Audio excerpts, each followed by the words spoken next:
Hello, bonjour. Alors, est-ce que ça se met bien en route? Oui, coucou à tous. Nous voici en direct, en simultané sur Instagram et sur Facebook. Ok, cool. Alors, j'essaie de régler un peu l'image. Comment ça va chez vous? N'hésitez pas à me dire, hein, mettez-moi en commentaire comment ça va, comment ça se passe, si vous voyez les lives, si vous en avez rien à fiche ou pas. Voilà, n'hésitez pas à me mettre des petits commentaires pour que je sache un petit peu où vous en êtes et qu'on puisse partager un petit peu tout ça.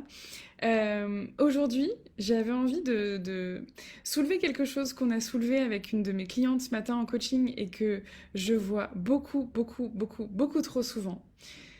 C'est que je vois beaucoup de mamans qui n'osent pas demander. Ah tiens, oser. Ça me fait penser à quelque chose. Qui, à chaque fois en fait, qu'elles demandent à leur conjoint de s'occuper des enfants, qu'elles demandent à quelqu'un de les aider, qu'elles demandent du soutien, elles se sentent redevables, elles se sentent en dette. Et ok, il y a des moments en fait où quand il y a quelqu'un qui t'a donné quelque chose, qui t'a soutenu d'une manière ou d'une autre, ça peut créer une dette. Ok, d'accord. Mais en fait, il y a des endroits où il n'y a pas de dette. Quand ton conjoint s'occupe des enfants, c'est pas une dette en fait, tu lui dois rien. Alors si on pouvait juste arrêter ce délire de, de, de ah oui, mais il est fatigué, ah oui, mais il travaille beaucoup, ah oui, mais ouais, en fait, non. Je pense que quand vous avez décidé d'avoir des enfants, a priori, il était ok. Euh, c'est le père des enfants, donc s'il s'occupe des enfants, ben c'est juste son rôle. Ça fait aussi partie de son job, ça fait partie de sa responsabilité. Donc il faudrait juste qu'on arrête, en tant que maman, de tout prendre sur nos épaules, tout le temps s'épuiser à vouloir tout faire, tout tenir, tout... Ouais, tout gérer.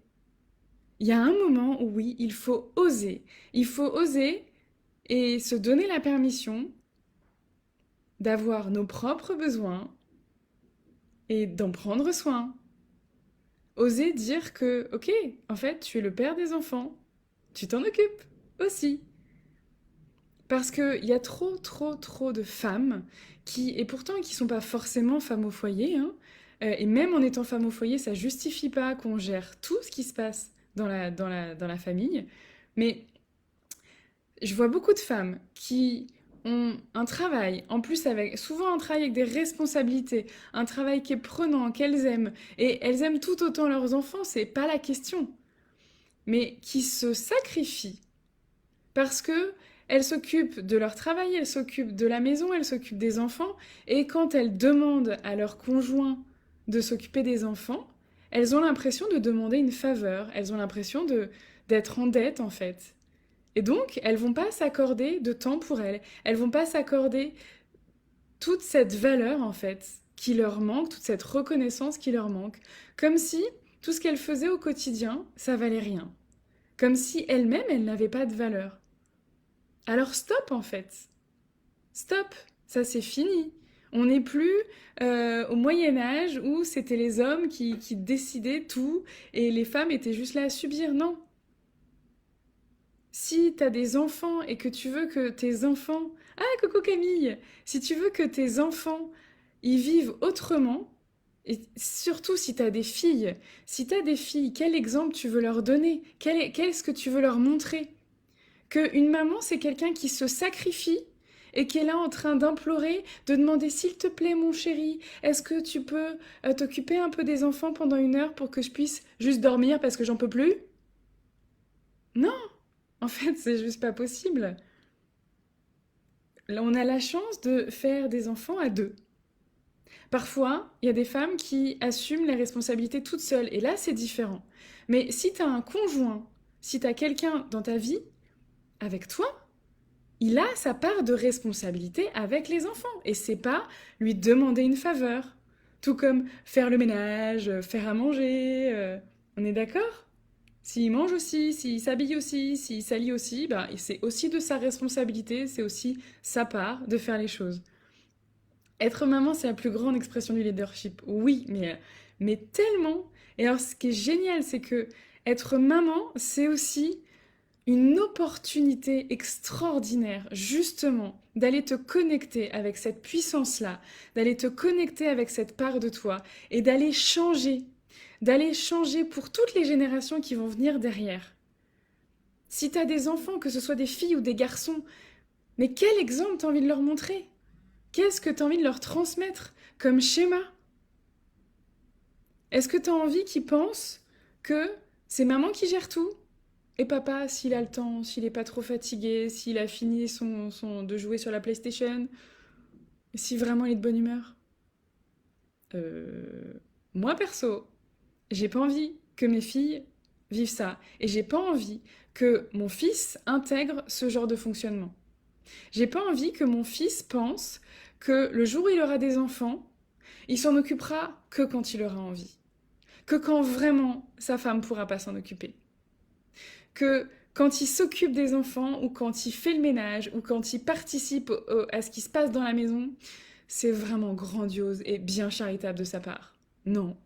Bah non, je suis pas d'accord avec ça. C'est pas le choix que j'ai fait moi dans ma famille. Et on a du mal en fait à s'intégrer dans cette nouvelle façon de faire parce que on nous a tellement donné ça comme comme si c'était une évidence, qu'on ne s'en rend même pas compte. On ne se rend même pas compte de tous les endroits où on ne s'autorise pas à prendre soin de nous, à prendre du temps pour nous, à demander à notre conjoint de faire sa part, parce que c'est tellement ancré en nous que c'est à nous de le faire, que c'est notre responsabilité, qu'on ne le voit même plus. Ma cliente que j'ai eue en coaching ce matin, on en parlait, elle se rendait même pas compte. Elle voyait même pas qu'elle répondait pas à ses besoins. Et même quand elle avait l'impression de répondre à ses besoins, ce qui est extraordinaire, c'est que c'était pas à ses besoins en fait qu'elle répondait, c'était aux besoins de la famille. C'est-à-dire que je vais faire les courses pour remplir le frigo. Pendant ce temps-là, mon mari s'occupe des enfants. Ouais, mais du coup, le pauvre, il s'occupe des enfants, c'est dur. Euh... Ok. Mais parce que toi, quand tu t'occupes des enfants, c'est normal. À quel moment dans ta vie tu prends trop en charge, plus que ta part? Et de quoi ça te prive? Qu'est-ce que ça t'empêche de vivre? Et qu'est-ce que ça provoque aussi pour tes enfants? Qu'est-ce que ça va leur montrer? Qu'est-ce que ça va faire chez eux que tu ne t'occupes pas de toi, que tu ne prennes pas de temps pour toi? Ou alors que pour avoir du temps pour toi, ce soit toi qui sois obligé de jongler entre tout encore plus. Parce que ce que je vois aussi, c'est ça.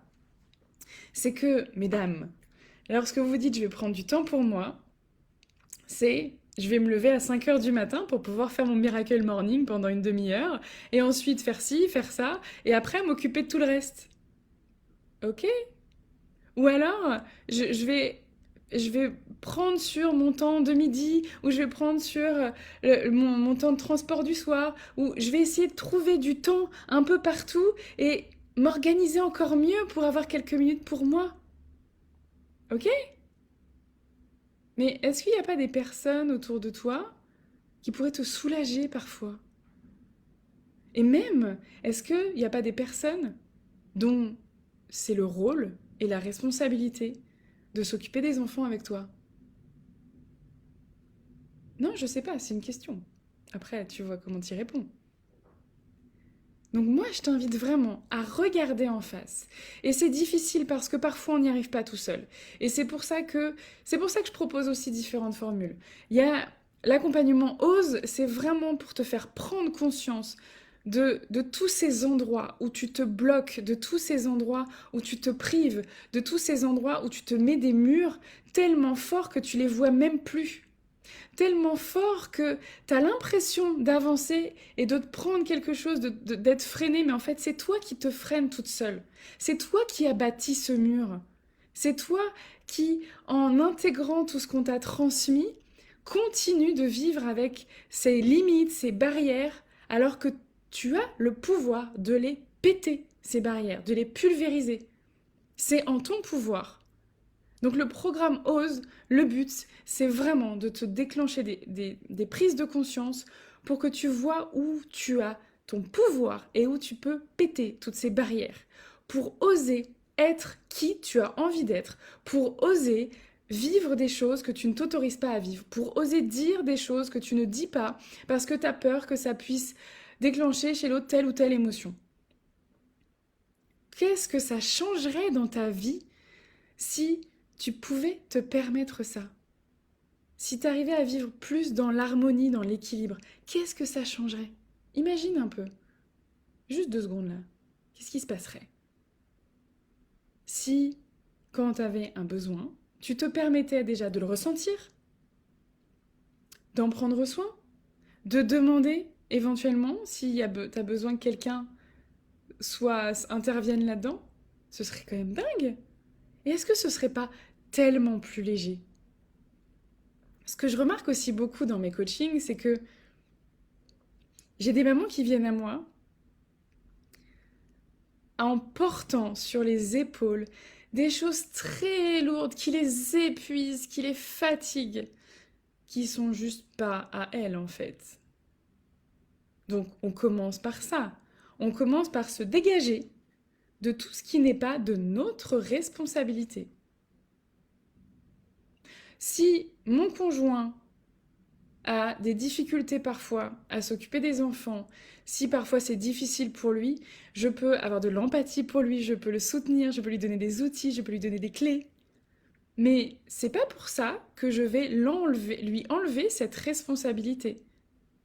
Et même, c'est encore pire que ça parce que si pour bien faire, pour le protéger, parce que c'est difficile pour lui, je prends sa place, je prends sa part de responsabilité, je prends en charge toute seule les enfants, mais en fait, je le prive aussi de ces moments-là, je le prive de cette relation avec ses enfants. Donc ouais, ok, parfois cette relation, elle n'est pas comme j'aimerais. Parfois, ça se passe pas dans la douceur, l'harmonie, la bienveillance comme j'aimerais. Mais c'est leur relation. Et qui je suis, moi, pour empêcher mon mari de vivre sa relation avec mes enfants et de vivre mes enfants, de vivre leur relation avec leur papa? C'est pas à moi de prendre tout en charge. Et quand je prends tout en charge, c'est lourd pour moi. Et je prive tout le monde. Je prive mes enfants. Je prive mon mari de leur relation. De tout ce tout ce qu'ils pourront créer et vivre ensemble. Oui, parfois, oser. Souvent, tout le temps. Oser, c'est dur. Oser, c'est aller au-delà de la peur. C'est aller au-delà de nos croyances, au-delà de nos limites, au-delà aussi de ce qu'on nous a transmis. Mais bon sang, qu'est-ce que c'est libérateur! Qu'est-ce que c'est puissant d'aller au-delà en fait et d'aller vraiment se connecter à qu'est-ce qui me fait vibrer à l'intérieur de moi. Et quand on est là, mais wouh, c'est le festival en fait. Et même quand on est là, quand tu prends les décisions à partir de toi, quand tu exprimes les choses à partir de toi, quand tu fais les choses à partir de toi et pas à partir des peurs, des croyances ou des attentes des autres, en fait finalement, le résultat, il a moins d'importance. Parce que t'es tellement ancré dans ta posture que tu sais que tu vas réussir à transformer les choses. Même si t'as pas la réponse en face que t'aurais voulu, même si ça se passe pas comme tu voulais, ton chemin, il est là en fait. Et c'est beaucoup plus léger. Donc voilà, moi c'est ma proposition, après t'en fais ce que tu veux. Mais je t'invite vraiment à te poser des questions. Pose-toi la question, comment c'est pour toi quand t'as besoin de quelque chose, besoin d'avoir du temps pour toi, par exemple le week-end, et que du coup il faut que tu demandes à ton mari, à ton conjoint, à ta femme peut-être, de s'occuper des enfants. Est-ce que t'as l'impression de demander un service? Ou juste d'être dans l'équilibre juste des choses et que oui, parfois c'est toi qui t'occupes des enfants et parfois c'est l'autre. Et que c'est juste normal. Parce que vous êtes 2 parents. Donc j'attends avec impatience tes commentaires pour me dire comment c'est pour toi. Je sais, parfois ça pique parce que les prises de conscience, c'est pas toujours très confortable. Mais c'est vraiment à célébrer. Chaque prise de conscience, même quand tu te dis ah non, je fais comme ça craint. Mais non, c'est cool en fait, parce que ce qui est cool, c'est de le voir. Et c'est quand tu commences à le voir que tu vas pouvoir changer les choses. J'attends tes commentaires avec impatience. Si tu souhaites t'inscrire au programme OSE, tu as les liens sur Facebook, dans la description, sur Instagram, dans la bio. Et je te souhaite une magnifique fin de journée. Je te dis à très bientôt. Ciao, ciao.